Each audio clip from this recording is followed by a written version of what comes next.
everybody, and welcome to This Week in Hell. I'm your host, John Wilkie. This is the first one of these on the new channel, so fingers and toes crossed that it goes well and it fits in here.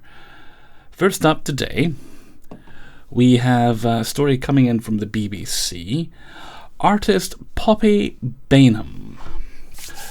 How do I describe this one? A painting by Poppy, a nude, was placed in the window of a gallery. Gallery owner Val Harris is refusing to remove it. I cannot show the painting here, but I'll tell you where you can at the end of this story. It depicts a naked woman, and it had 2 complaints which sparked a visit from the police. There's not really much the police can do, though, I don't think. The painting's still there, so not much the police can do. It's part of an exhibition by Poppy and her sister. As I said, it features a naked woman, legs wide, wearing red cowboy boots, but the genitals are somewhat obscured by a pink fluff, just like in nature. I'm not editing that, let's go. While upset at the backlash, the artist has said, "That's all an artist ever dreams of, their name getting out there, and being heard and their work being seen." Well, certainly is helping get a little attention to the thing in the gallery, and I'm sure that wasn't the intention. No, never, that would never happen. At the moment, the gallery has actually put a sign up in between the legs, which reads, "Some people may be offended by the painting. This is not pornography," and I think that's the title. "In the window, we hear what you say and would like to open up a dialogue about this issue. If you would like to contribute to this debate, then please write any comments in the book in the gallery, and on Thursday afternoon at 4 p.m, the artists Poppy Grace and Ollie Valentine, as well as gallerist Val Harris, would be happy to open a discussion about the issues and around the representation of the nude figure in art." I think if they're expecting a civilized, graceful discussion to happen there, that's wishful thinking. The kind of people complaining are not the kind of people who are going to be receptive to a polite discussion on the matter. However, if you want to see the painting and find other examples of Poppy's work, you can find those on her Instagram at PoppyGraceArtist, many of which, as I said, feature nudes, just in case you're not into that kind of thing. And next up, story number 2, Instagram's doing stuff. Not with Poppy's artwork, but they're actually taking steps to protect young users. These might seem a little harsh at first, but I think it's ultimately a good thing. The upcoming update is going to automatically switch accounts of those who are under the age of 18 to teen accounts, so they'll have a specific set of settings. 16 and 17-year-olds will be able to go in themselves and change it. However, if you're under that age, you will have to get parental permission to change it, which I'm sure is going to upset lots of teens out there. And hey, I was a teenager myself long ago when the dinosaurs roamed the earth and they used to ride cavemen. Something like that. So I do remember what it's like. But it's a scarier world. It's a more dangerous world out there. The creepy people, there aren't more of them. They've just got easier access to the things they shouldn't have access to. So I think this is a good step. What it would do is, let's see.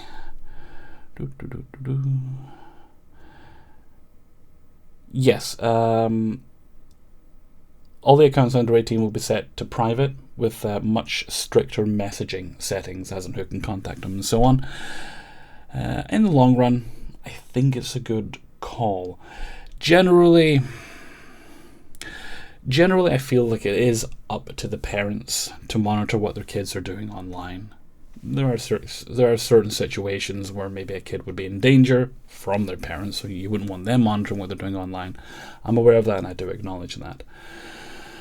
But generally, I would put the onus, the responsibility for a child's safety online on the parent.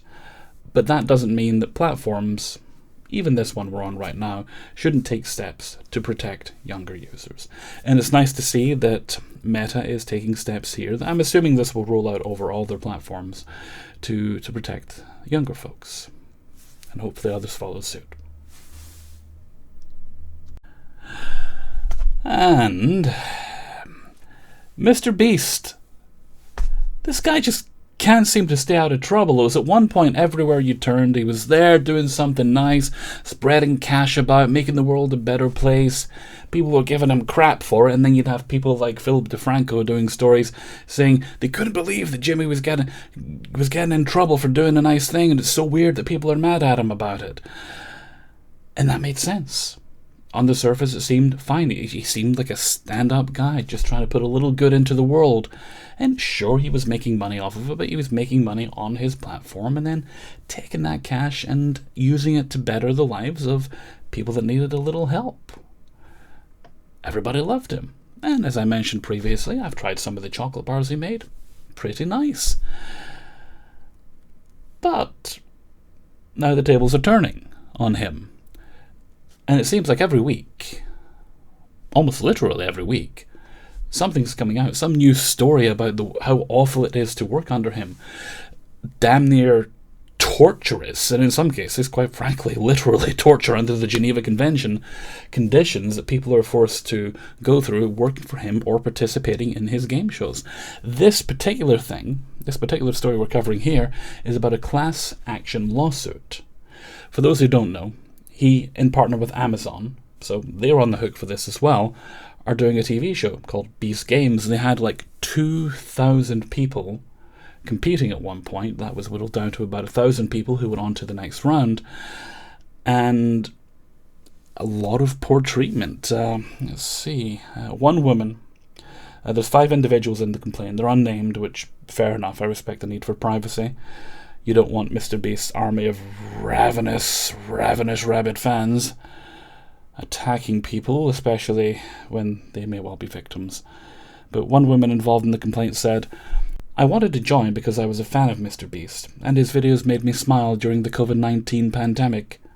I expected to be challenged, but I didn't think I would be treated like nothing, less than nothing."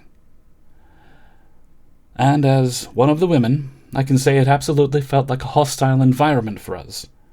We honestly could not have been respected less as people, much less employees, if they tried.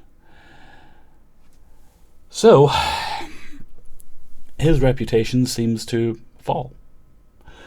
But it could turn out, I'm not going to play devil's advocate, it could turn out that maybe he is just a guy who got very successful very quickly, surrounded himself with the wrong people. In many cases, these might be friends of his, but the wrong people, certainly not people who should be advising you in issues of business, issues of health and safety for the many employees have accumulated. And so bad choices have been made. Maybe Jimmy's sitting up there at the top and he thought everything was okay. Maybe he really is a good guy. And now that he knows what's going on, they're going to make solid, firm steps to make it right. Or maybe he really is just Mr. Beast. If he is, well then I'd encourage people to stay away from him. If he is, like I say, it could turn out otherwise. I saw a video this week of him and Chris Hemsworth, Thor, doing a workout together, which made no sense in my brain, but apparently they know each other. Might want to go running yourself next time, Chris, just until it blows over.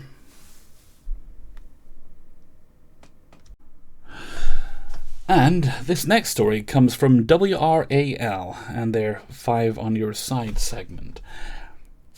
It's quite an interesting one. This sort of thing seems to happen more and more.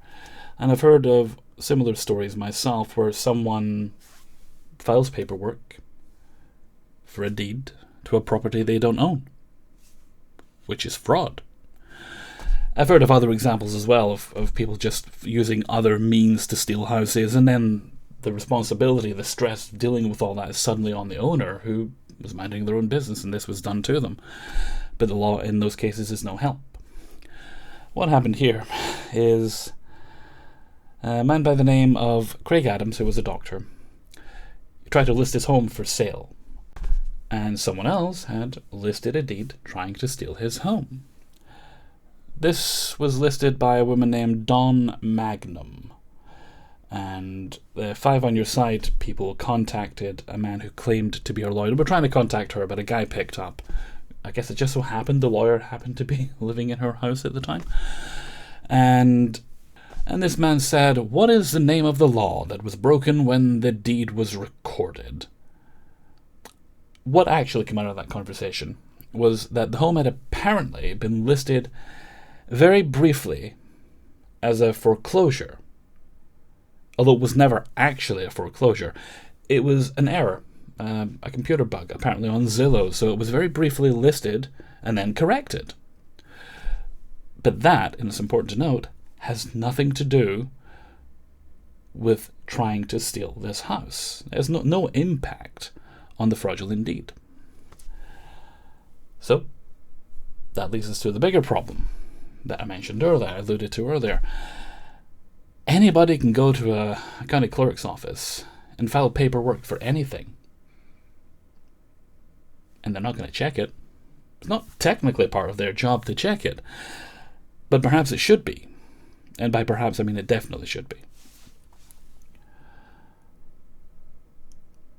If somebody had actually checked to make sure that when this woman filed the deed that she owned the house she was filing the deed for, this is all avoided. It's solved, no problems at all. But that's not what they did. Dr. Adams became aware of this when she contacted the property management company, tried to get the gate codes, and they contacted his neighbour, the neighbour contacted him. I think that's the chain of events there. And even after explaining that the deed she had was fake and he was the true owner to the Wake County Register of Deeds, they told him he'd have to go to court to get it resolved, and that could cost him $8,000. I don't have $8,000 lying around. Do you? I mean, he might be a doctor, but still, that's a lot of money to anyone.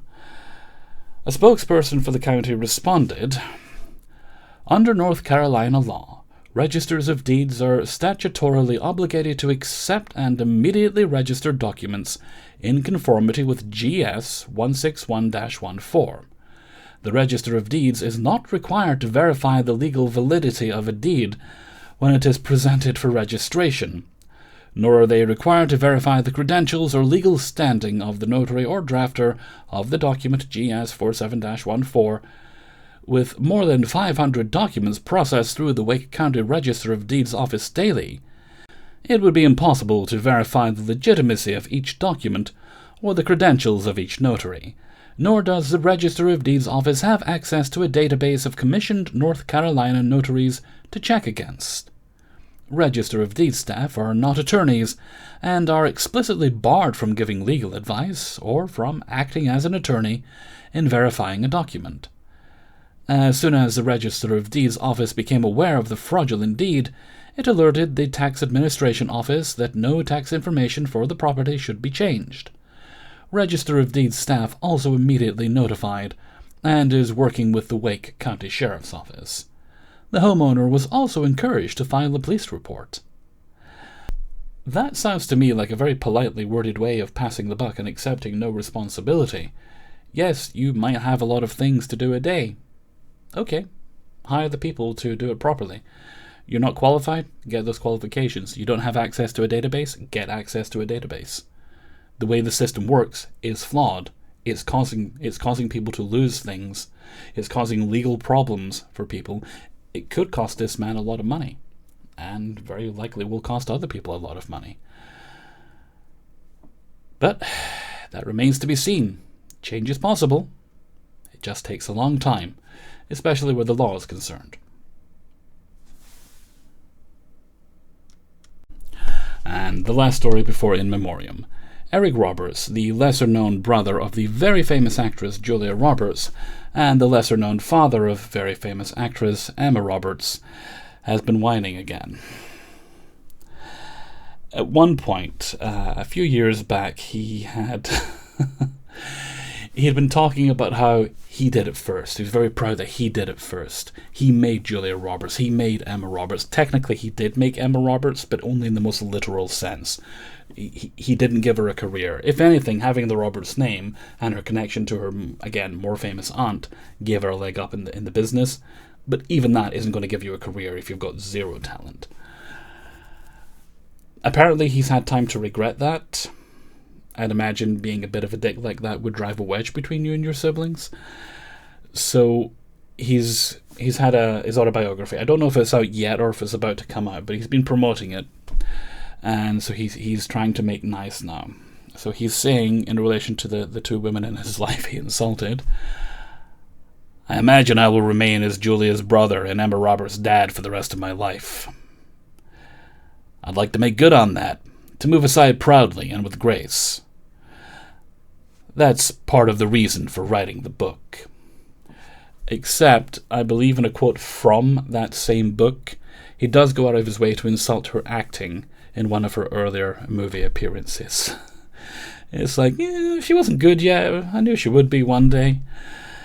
It should be noted, well, I'm jokingly downplaying Eric Roberts and his career. He's a very good actor, a very prolific, is that the word? He's certainly in a lot of stuff. He seems to be one of those actors who just really loves to work, so he'll take any project that comes along, be they bigger movies, be they smaller movies, things that you might think, why on earth did you do that? Just because it seems sort of interesting to him. I'd imagine by this point in his career and with the amount of work he's done, he doesn't do it for the money. He's doing it just because he likes to act. So he is very talented. But it's good that he's learning later in life a bit of humility, because there's often a thing with celebrities where the older they get, the more arrogant they get, and the more unlikable they get because you start to see who they really are. It is good to hear that occasionally somebody can learn from past mistakes. A little bit.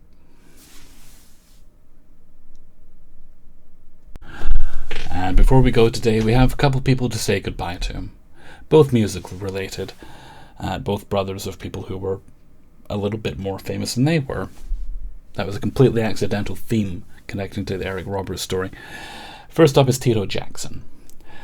The legend goes that Tito was the impetus for the formation of the Jackson 5.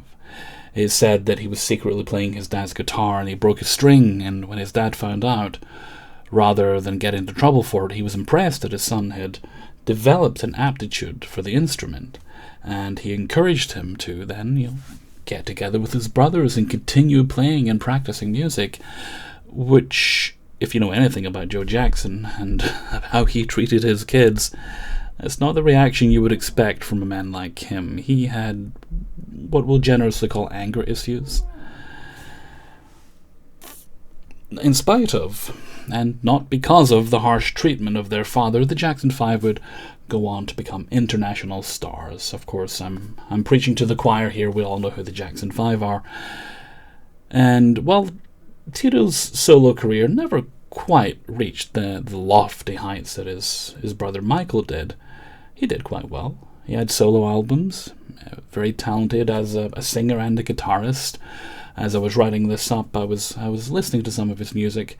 He did a pretty cool song that got various members of the Jackson family and friends together during COVID, which was quite beautiful, actually. He passed away of a heart attack on the 15th of September, but he had been performing publicly very shortly before his death. I think the last performance that I saw, the last recorded performance, was about a month before. Don't quote me on the day, but it was quite recent. He was 70 years old. And lastly, we say goodbye to Tommy Cash, the brother of Johnny Cash. Tommy was a musician himself, and he had a band in high school, as a lot of guys did. That was the thing. Is that even something people do anymore? High school bands. I remember when I was a teenager, that was certainly popular. I never joined any. I never really played guitar well enough, or sang well enough. But he put the band aside, and he joined the military, and while he was in the armed forces, he didn't completely give up the musical connection, because he worked as a DJ while he was in there. Later he'd returned to civilian life, and he played with Hank Williams Jr., of all people. His biggest hit of his own was called Six White Horses. I had a bit of a listen to that as well. If you've never heard his singing before, similar to his brother, just maybe a little bit of a smoother voice, very pleasant, although I must say, very pleasant. And he had 3 top 10 hits in total. He would later work in real estate in Nashville when the music career slowed down a little bit, but he did keep playing music for the rest of his life, as I understand. He passed away on the 13th at the age of 84. And that brings us to the end of This Week in Hell. Thank you very much for joining me if you chose to come over to our new home here. I've decided to call this channel just after myself, as I will be uploading a myriad of things here, but we will see what happens. This is just one of them. Commentary and reviews and such. It seems thematically cohesive enough that I can put them here as opposed to on the Hell Freezer channel. But for now, I'm going to head off, because I need caffeine. I've been resisting the urge all day. So until next time, thank you very much for watching, and take very good care of yourselves.